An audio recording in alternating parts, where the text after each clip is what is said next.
Here we are. Well, here we are, kids. Went up and videoed some dope.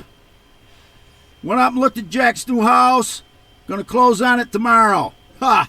Then we're gonna start loading the trailer up with all that stuff that he should have been packing years ago. Thrown away years ago. Okay, I know the feeling. I got a hanger full of it.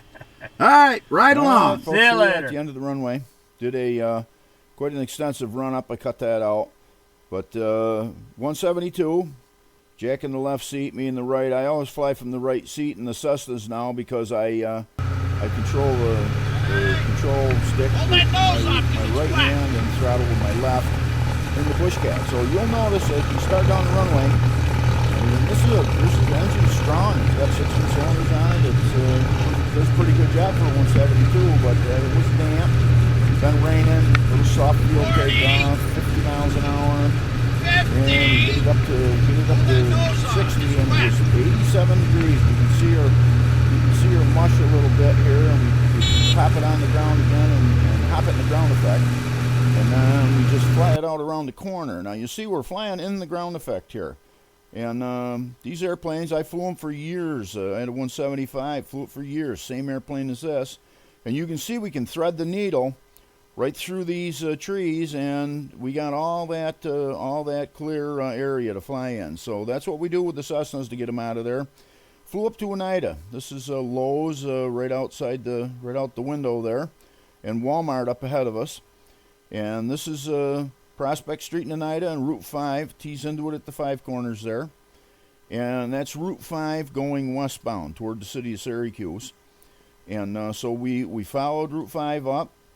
And the new house that Jack and Tracy bought is on this little road that runs to the south off of Route 5. And it's hard to see. That's that big, out the right side, that's that big greenhouse up there in Wampsville and the Madison County Sheriff's Office. But we make the turn to the south, and we follow this little road right down to the end.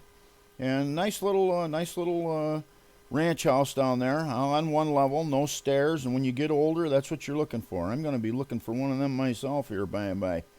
But that's the house right there at the end of the road. And of course we circled around a few times, cut that out, and we flew down east of here, and got a pretty good sized industrial grow marijuana going on. We got some video of that. I cut that out, and here we are at the blink of the BushCat's eye. Going to be heading back down the final approach course here momentarily. So here we are, and the Cessna, quite a bit bigger airplane, quite a bit heavier airplane, so we use 80 miles an hour full flaps from pattern altitude, which is 1,000 feet. We just fly the airplane with 1800 RPMs of power at 80 miles an hour to the end of the runway. And then when you get to the end of the runway, you just got to pull the power off, and then don't let the airplane hit the ground, and just fly it until it lands itself. Fly it right to the ground and don't let it hit. Don't let it hit. All right, and that's just exactly how Bob Moore taught me how to fly. Was he would set the airplane up, let it fly itself to the ground. I do the same thing with the BushCat, 60 miles an hour and 3,000 RPMs, but with the Cessna, we use 80 and 18. And here we are back home safe and sound. Hope you enjoyed the ride in the Cessna for a change.